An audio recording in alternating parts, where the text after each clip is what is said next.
So, hello students, welcome to my channel Physics of Physics. In this channel, we will discuss about physical science of class 8, 9, 10 of West Bengal board. In this board, some of people studied physical science, math, biology, and etc. in English version. Basically তোমাদের English ভার্সনে তোমরা পড়াশোনা করো, not English medium. তো তোমাদের ক্ষেত্রে যে প্রবলেমটা এসে দাঁড়ায়, তোমরা আপ টু ক্লাস 5 পর্যন্ত তোমরা বেঙ্গলিতে পড়ে আসো। এখন তোমাদের যখন ইংলিশ ভার্সন নিতে অনেকেই এটা অসুবিধা হয়, একটা রাইটিং স্কিল থেকে শুরু করে তোমাদের একটা ডেফিনেশন লেখা, পয়েন্টিং করা, কীভাবে লিখবে, এক্ষেত্রে তোমাদের একটু প্রবলেম দেখা যায়। আমি লক্ষ্য করেছি এই বিষয়টা। সো আমার এই চ্যানেলের মাধ্যমে আমি তোমাদের ফিজিক্যাল সায়েন্সে ক্লাস 8, 9, 10 সমস্ত টপিক এখানে কভার করব এবং ইংলিশ কনসেপ্ট তার সাথে সাথে হ্যান্ড রিটেন নোটস আমি তোমাদের প্রোভাইড করব। So we can start now. Class 10, chapter number 1, concern about our environment. In this chapter, we will discuss about our environment and its subsequent parts. So, exponential growing of population made human needs and greeds, and that need and greed basically is a primary cause of destruction of our nature. Day by day নেচারে আমাদের অনেক distraction আমরা দেখতে পাচ্ছি, বিভিন্ন ধরনের air pollution থেকে শুরু করে ওয়াটার পলিউশন, এভরিথিং আমরা লক্ষ্য করতে পারছি। সো ফিজিক্যাল সায়েন্সের সাথে এনভায়রনমেন্ট কীভাবে কানেক্টেড, ফিজিক্যাল সায়েন্স তার লজিক এবং রিজনিংয়ের মাধ্যমে আমাদের নলেজ প্রোভাইড করে। That knowledge can aware us and our self and that awareness may take some action to regain and retain our natural resources again. The first topic, atmosphere. Air molecule, oxygen, nitrogen, carbon dioxide, এই air মলিকিউলগুলো 0 থেকে 1000 kilometre পর্যন্ত spreaded রয়েছে। That is known as atmosphere. On the base of chemical composition, atmosphere is divided into two parts. One is homosphere, another is heterosphere. Homo means same, and hetero means different. So what is the same? What is same here? What is difference here? Up to 0 to 80 kilometer, the composition of air are nearly same. That means the proportion ratio of oxygen, nitrogen, and carbon dioxide are same everywhere up to 80 কিমি।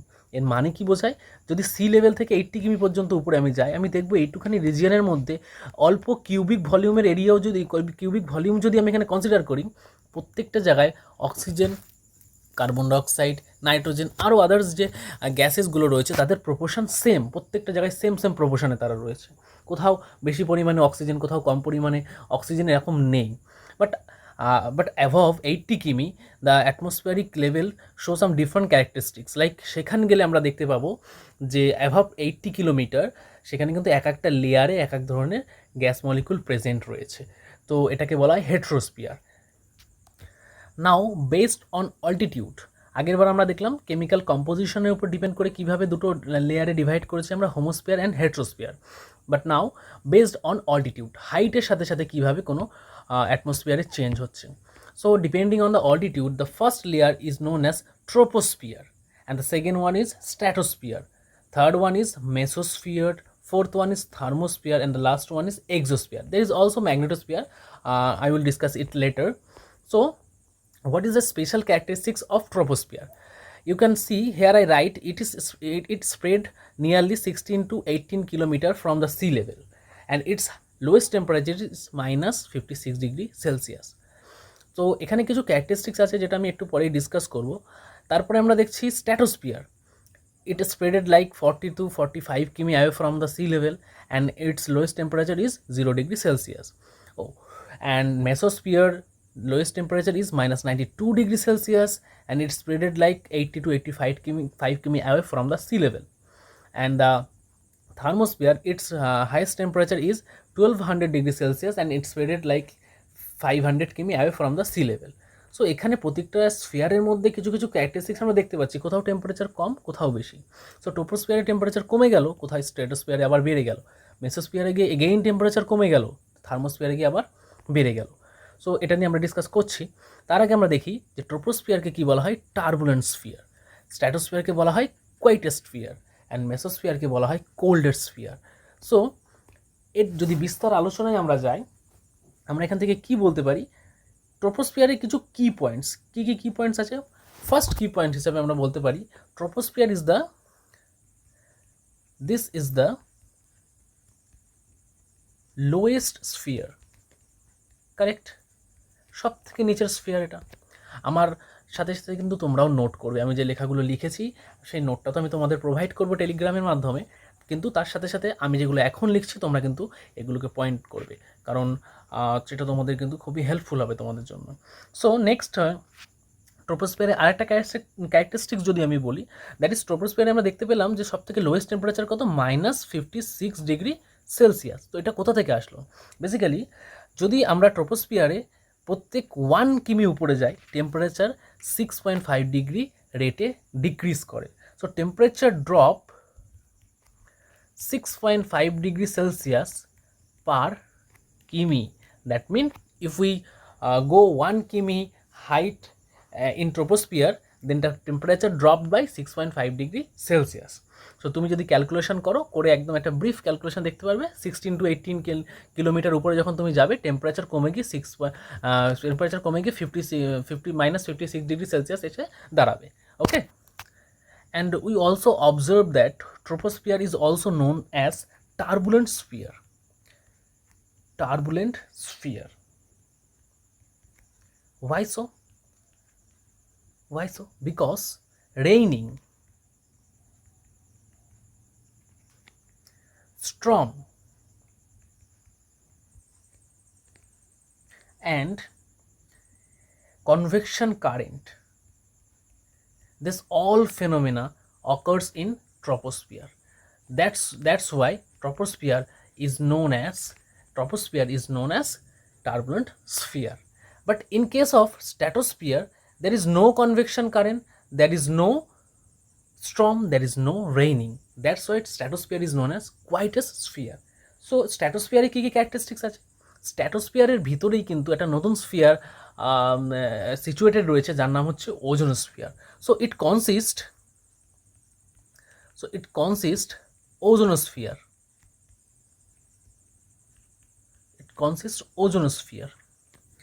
and temperature, in case of stratosphere we can observe that temperature is 0°C. How this can possible? কারণ আমরা ট্রপোস্ফিয়ারে দেখেছিলাম যে temperature -56°C, কিন্তু স্ট্র্যাটোস্ফিয়ারে এসে দেখছি সেটা 0°C। কীভাবে সেটা পসিবল? কারণ স্ট্র্যাটোস্ফিয়ারে কিন্তু ট্রপোস্ফিয়ারের মতো হাইট বাড়ার সাথে সাথে টেম্পারেচার ডিক্রিজ করে না। In case of troposphere temperature increase with increasing the altitude. Temperature increases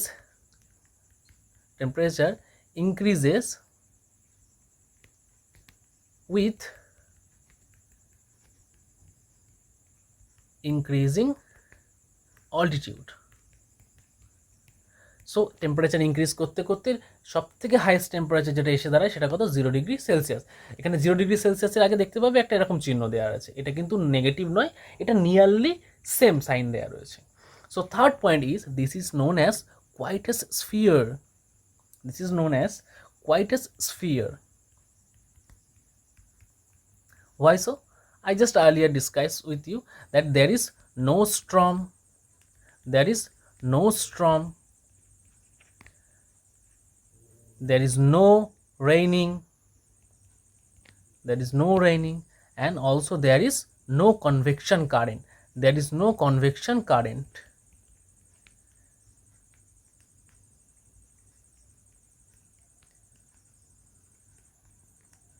So there is no convection current. Due to all this reason, stratosphere is known as quietest sphere, and the special feature is, due to it is a quietest sphere, it's help to move jet plane or normal economical plane from this layer. So jet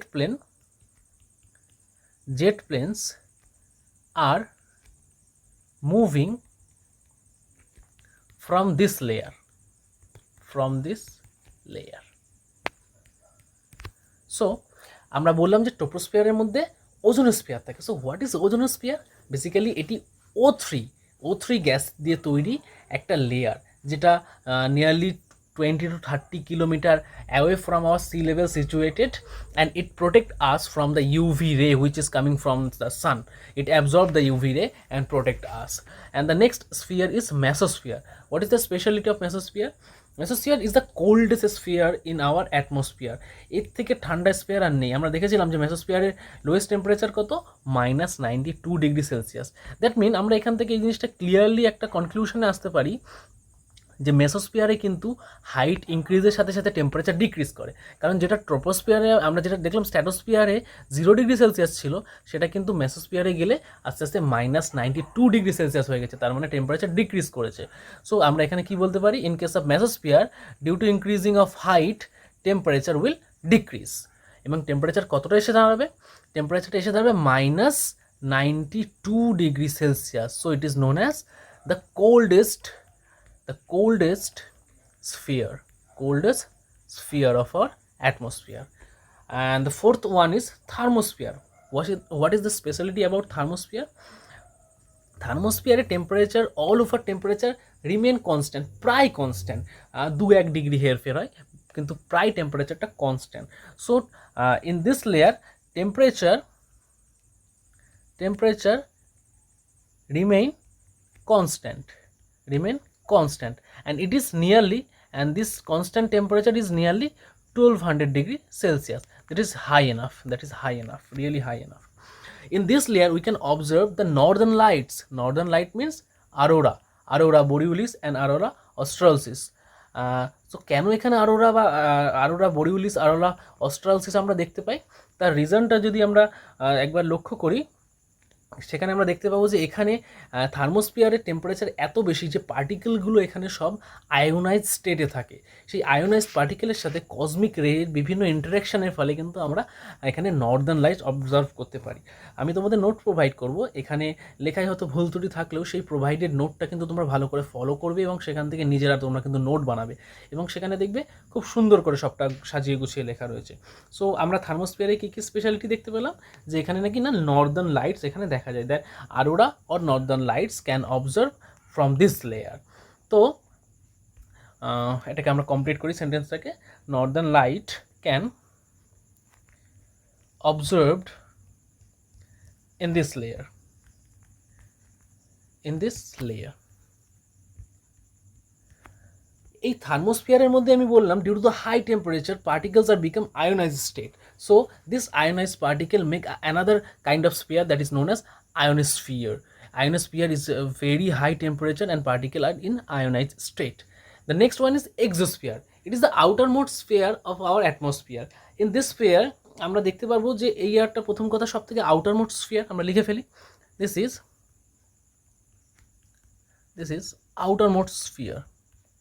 outermost sphere. And anything else? Yes, the satellite and the International Space Station also situated here.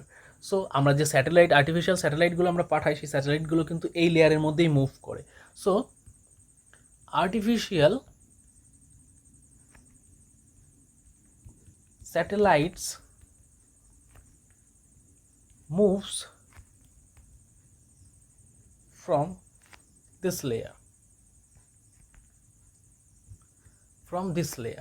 and International Space Station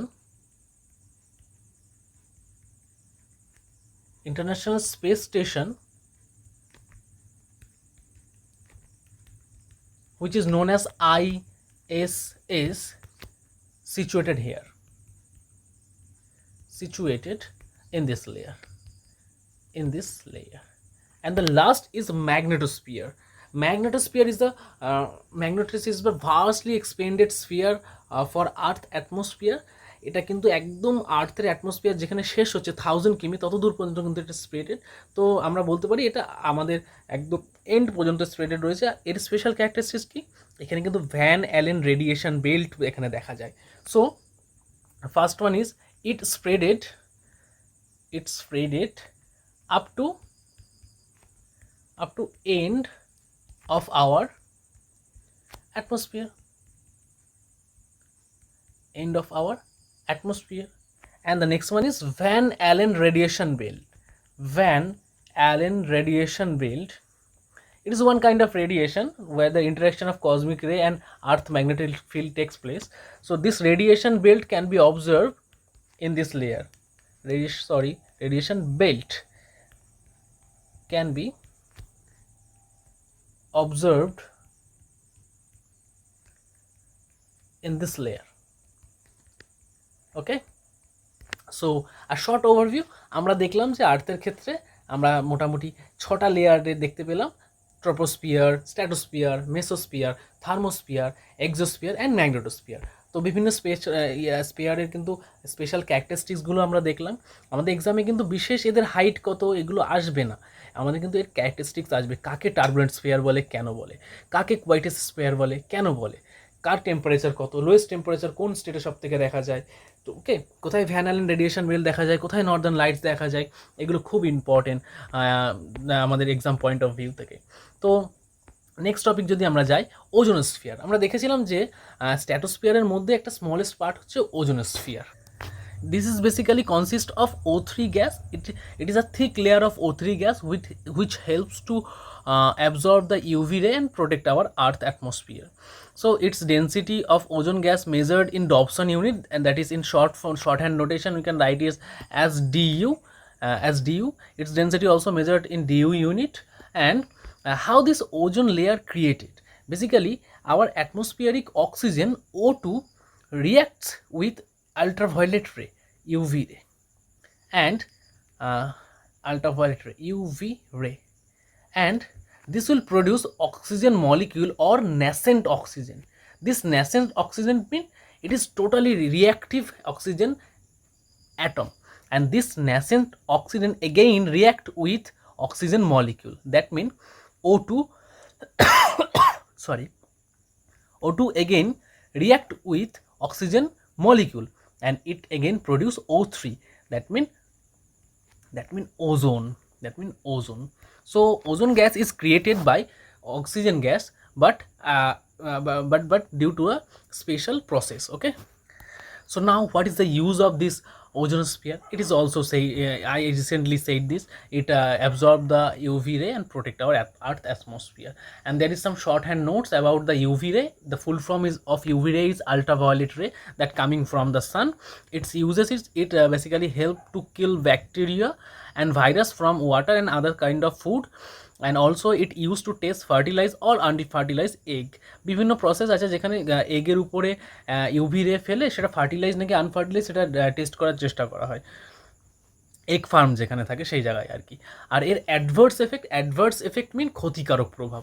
what are the adverse effect? সবই ক্ষতিকারক প্রভাব, সে বলতে গেলে অনেক, কিন্তু তার মধ্যে specially আমরা এটা বলতে পারি যে যদি আমাদের ওজোনোস্ফিয়ার না থাকতো, ইউভি রে যদি আর্থে এন্টার করতো, তখন কিন্তু সেই ইউভি রের প্রভাবে প্ল্যান্টের ফটোসিনথেসিস টোটালি অ্যাফেক্টেড হতো। Total photosynthesis process will be affected by UV ray, because UV ray totally destroy the chlorophyll in the leaf, and that will accelerate the insufficient production of photosynthesis. And in case of human or other animal, it can be occur skin cancer due to the UV ray, and this is very fatal disease for us. So আমরা ozone লেয়ারের ক্ষেত্রে আমরা পড়লাম যে ozone layer যদি না থাকে UV রে আসবে, ওজোন লেয়ার আছে বলে ইউভি রে থেকে আমরা বেঁচে যাচ্ছি। কিন্তু এর পরে যদি আমরা আরেকটু দেখি যে এই ওজোন লেয়ারের ক্ষেত্রে কি কোনো কমপ্লেক্সিটি বা ওজোন লেয়ারে কোনো সমস্যা দেখা যাচ্ছে? ইয়েস, আমরা সবাই একটা কথার সাথে খুব পরিচিত, ozone hole. What is ozone hole? Basically it is a ozone depletion.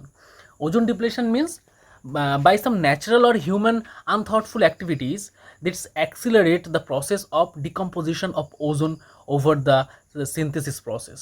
যতটা না ওজোন লেয়ার সিনথেসিস হচ্ছে, তৈরি হচ্ছে, তার থেকে বেশি ওজোন লেয়ার ডিকম্পোজ হচ্ছে, ভেঙে যাচ্ছে, ভেঙে গিয়ে অক্সিজেন তৈরি হচ্ছে। কিন্তু কেন ভেঙে যাচ্ছে রিজনটা এক্ষুনি আমরা জানতে পারবো।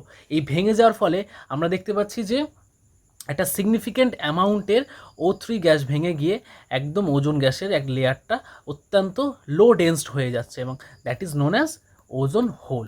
ওকে, তো এটাকেই বলা হচ্ছে কি ozone hole. And the cause of ozone layer depletion, this is a very strong cause. There are some oxide like nitrogen dioxide, nitrous oxide, and CFC, chlorofluorocarbon. They reacts with our atmospheric ozone layer and deplete it. How the depletion take place? Basically, when nitrous oxide, that means NO, it is a gas form, react with ozone gas, it produce NO2 also in gaseous state, and oxygen, and the recently produced NO2 again react with ozone gas. This also produce NO and 2 molar oxygen. Fine. So again and again this process going on, and O3 depleted and make oxygen gas. And the another thing is the CFC, chlorofluorocarbon. The full form of CFC is chlorofluorocarbon, and its chemical formula is CFCl3.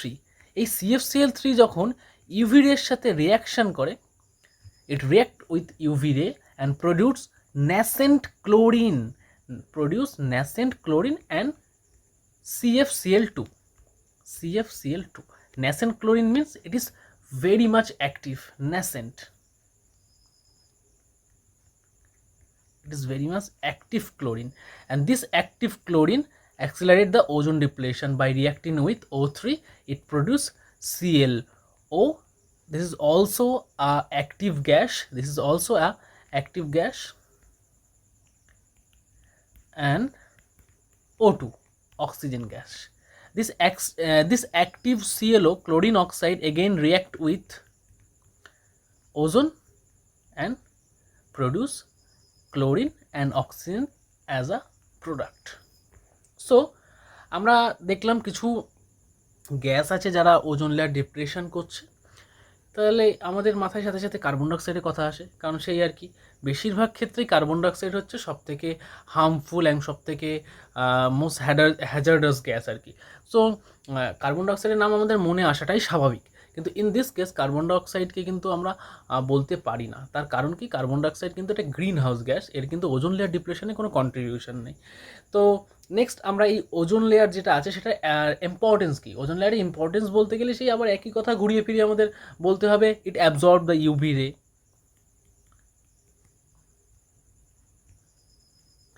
it absorbs all the UV ray coming from sun, and এই UV রে অ্যাবজর্পশনের ফলে কি কি হতে পারতো, আমাদের skin cancer হতে পারতো, সানবার্ন হতে পারতো। তাহলে সেই হাত থেকে আমাদেরকে বাঁচাচ্ছে। তাহলে protect us from sunburn and skin cancer. Correct. In case of প্ল্যান্টদেরকে কী করে বাঁচাচ্ছে, প্ল্যান্টদেরকে গ্রোথটাকে একদম ইনট্যাক্ট রাখছে, কারণ যদি ইউভি রে আসতো ক্লোরোফিল ডিস্ট্রয় হতো, সেখান থেকে গ্রোথ ডিসরাপ্ট হতো। সো প্ল্যান্টদের ক্ষেত্রে কী করছে, বাই অ্যাবজর্বিং ইউভি রে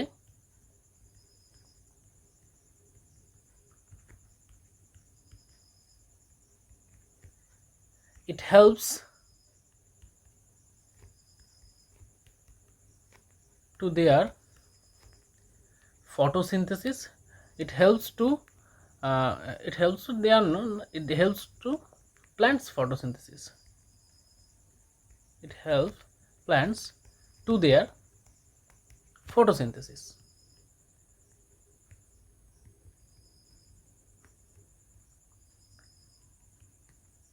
ওকে, that's fine.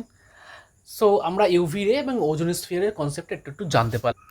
Now we will discuss about green house effect and global warming. What is green house effect? যে পোলার রিজিয়ান বা বরফে ঢাকা যেসব অঞ্চল আছে সেখানে কিন্তু খুব সহজেই কোথাও চাষবাস করা যায় না, কারণ ঠিক বরফের একটা লেয়ার থাকে। So there people has a great idea to make a glass house. কাচের তৈরি একটা ঘর বানিয়েছে তারা। সেই কাচের তৈরি ঘরে কি হয়, বেসিক্যালি সেখানে সানের আসা দিয়ে শর্ট ওয়েভলেন্থ লাইট সেটা কিন্তু কাচকে রিফ্র্যাক্ট করে এই ঘরের মধ্যে মোটামুটি প্রবেশ করে ফেলে। কিন্তু এখানে ঘরের বেসে যখন এটা রিফ্লেক্টেড হয়ে এরা লার্জ ওয়েভলেন্থের অর লং ওয়েভলেন্থের লাইটে এরা ট্রান্সফর্ম হয়ে যায়। এই লং ওয়েভলেন্থের লাইট কিন্তু তখন সেই ঘরের বাইরে আর বেরোতে পারে না, আর যখনই এরা ঘরের বাইরে বেরোতে পারে না তখন কন্টিনিউয়াসলি সেটা অ্যাবজর্ব হতে থাকে। কিসের দ্বারা? কন্টিনিউয়াসলি এটা অ্যাবজর্ব হতে থাকে ওই ঘরের মধ্যে প্রেজেন্ট এয়ার মলিকিউলের দ্বারা, এবং তখন আস্তে আস্তে সেই ঘরের ওভারঅল টেম্পারেচার বাড়ে এবং আইস মেল্ট হয়, সেখানে নিচে সারফেস বেরিয়ে আসে, সেখানে সহজে তারা চাষ করতে পারে, যে কোনো রকমের ফার্মিং তখন করা সম্ভব হয়ে যায়। So, what is greenhouse effect? Greenhouse refers to a glass made house. When light having short wavelength come, it easily penetrate the glass, but after the reflection and refraction through the ground, মানে প্রথমে কি হয়, এটা refraction করে কাচ ভেদ করে penetrate করে ভিতরে ঢোকে, তারপরে গ্রাউন্ডে রিফ্লেকশন হয়, হয়ে কিন্তু সেটা আর বাইরে বেরোতে পারে না। So after the refraction and reflection through the ground, its wavelength become long and can't go outside of the house. This incident keep increasing the temperature of that house. This is known as greenhouse effect. And what is the connection between greenhouse effect for our earth? There is a huge connection. There is a big layer of gases in our atmosphere which allow the short wavelength which is coming from the sun similarly to enter the earth atmosphere. But after entering the earth atmosphere, it reflected by our earth surface and become the long wavelength again, এবং এই long wavelength কিন্তু আবারও সেই আর্থের অ্যাটমসফিয়ারের বাইরে যেতে পারে না। আর যেতে পারে না বলে কিন্তু ক্রমে আর্থের যে টেম্পারেচার গ্র্যাজুয়ালি ইনক্রিজ করছে। কেন ইনক্রিজ করছে? কারণ এই যে থিক গ্যাসের লেয়ার রয়েছে, এদেরকে বলে গ্রিন হাউস গ্যাস। এই গ্যাসগুলো হচ্ছে সেই হিট ওয়েভটাকে অ্যাবজর্ব করছে, করে কিন্তু আর্থের টেম্পারেচারটাকে বাড়িয়ে দিচ্ছে। সেই গ্রিন হাউস গ্যাস কী কী? এখানে কিছু গ্রিন হাউস গ্যাসের কথা মেনশন করা হয়েছে, যেমন carbon dioxide which is a primary greenhouse gas, CFC chlorofluorocarbon, NO2, NO, SO2 and water vapour H2O। This are known as green house gases. Correct? এখানে CO2কে primary greenhouse gas বলা হয়, এটা কিন্তু মাথায় রাখতে হবে। But more effective or more efficient greenhouse gas is CFC, সব থেকে ক্ষতিকারক গ্রিন হাউস গ্যাস। তা গ্লোবাল ওয়ার্মিংয়ের সাথে এই green house এফেক্টের key relation? So global warming occurs due to the greenhouse effect. Greenhouse এফেক্টের পরে ওই যে বললাম, গ্রিন হাউস গ্যাসগুলো কী করছে, ওই সান থেকে আসা যে লাইটের রেডিয়েশন ওয়েভটাকে অ্যাবজর্ব করছে, তার ফলে কিন্তু আর্থের অ্যাভারেজ যে temperature day by day, year by year increase হচ্ছে। That is known as global warming. এই গ্লোবাল ওয়ার্মিংয়ের এফেক্ট কী কী? One is it increase the earth average temperature 0.05 degree per year, 0.05 degree Celsius per year, and polar ice start melting due to this high atmospheric temperature। এবং দিনকে দিন যত পোলার আইস গলবে, তত কিন্তু কোস্টাল রিজিয়ান, ছোটো ছোটো আইল্যান্ড, সেগুলো কিন্তু সমুদ্রের নিচে চলে যাবে, ডুবে যাবে। So this is also happening due to the melting of polar ice, sea level increases which destroy many coastal area, devastating and also devastating tornado and cyclone hit the coastal region day by day। তোমরা দেখছো যে এখন যে ঝড়গুলো আছে অত্যন্ত strong এবং অত্যন্ত গতিশীল, এগুলো কিন্তু আগে দেখা যেত না। এগুলো সবই গ্লোবাল ওয়ার্মিংয়ের কিন্তু একটা প্রভাব। And many migratory bird are become vulnerable, that mean তাদের কিন্তু অস্তিত্ব বিপন্ন হচ্ছে, দিনের পর দিন তাদের সংখ্যা কমে আসছে। তো এই হলো আমাদের একটা চ্যাপ্টার ওভারভিউ। আমি আশা করছি তোমরা বিষয়টা বুঝতে পেরেছো। যদি বুঝতে না পারো, the comment section is yours. তোমরা সেখানে জানাও তোমাদের কি সমস্যা, তোমরা কোথায় বুঝতে পারোনি। আমি ডেডিকেটেডলি তোমাদের সেখানে অ্যান্সার দেওয়ার চেষ্টা করব। আদারওয়াইজ আমি ডেডিকেটেড ভিডিও বা শর্ট ভিডিওর মাধ্যমে তোমাদের সেই অ্যান্সারটা আমি দেবো। And now the homework. সব তো পড়লে, আমি এত কিছু লিখলাম, তোমরাও আমার সাথে খাটলে বটে, কিন্তু পরীক্ষা তো মেন তোমাদেরকে কিছু ডেডিকেটেড হোমওয়ার্ক করতে হবে। একটা হচ্ছে CFC is more efficient greenhouse gas than carbon dioxide. Still carbon dioxide is considered as the primary greenhouse gas. Why? CFC প্রচণ্ড এফেক্টিভ, প্রচণ্ড ক্ষতিকারক, কিন্তু তাও কার্বন ডাইঅক্সাইডকে প্রাইমারি গ্রিন হাউস গ্যাস বলে। কেন? কারণ কার্বন ডাইঅক্সাইডের আমাদের নেচারের অ্যামাউন্ট অনেক বেশি পরিমাণে রয়েছে। Carbon dioxide with respect to CFC অনেক কম পরিমাণে রয়েছে। তার জন্য CFCকে বলা হয় কি, কার্বন ডাইঅক্সাইডকে বলা হয় প্রাইমারি গ্রিন হাউস গ্যাস, CFCকে বলা হয় না। বাট CFC ক্ষতিকারক হওয়া সত্ত্বেও সেটাকে বলা হচ্ছে না। আচ্ছা, এছাড়াও কি রয়েছে? How to prevent green house effect. Greenhouse effect আমরা দেখলাম, তার ক্ষতিকর প্রভাবটাও আমরা দেখলাম, কিন্তু এটাকে কী করে আটকানো যেতে পারে? We need to plant trees, we have to take care about the vehicles which is more polluted. The next question is, what is the main function of green house gases? Green house gases main function কি বুঝতেই পারছো, যে atmospheric যে green house gases যেগুলো produce হচ্ছে, সেগুলো কিন্তু আমাদের ওই সান থেকে আসা হিট ওয়েভ আর লাইট ওয়েভটাকে অ্যাবজর্ব করে কিন্তু আর্থের ওভারঅল টেম্পারেচারটাকে বাড়াচ্ছে। এটাই কিন্তু ওদের মেন ফাংশন। বোঝা গেছে? So that's all for you, and now keep practising in your home. আর তোমরা কিন্তু যেখানে প্রবলেম হবে, the comment section is yours. তোমরা জানাও কোথায় কী প্রবলেম হয়েছে। আমি আবারও একই কথা বলছি, আর yes, do not forget to subscribe and press the bell icon, যাতে আমাদের নেক্সট ভিডিও তোমাদের কাছে সবার আগে পৌঁছে যায় এবং তোমরা খুব ইজিলি তোমাদের 2026 মাধ্যমিককে খুব সুন্দরভাবে এবং খুব এফিশিয়েন্টলি তোমরা পরীক্ষা দিতে পারো, তার জন্য কিন্তু আমি তোমাদের সাথে রয়েছি। So let's go, see you next video.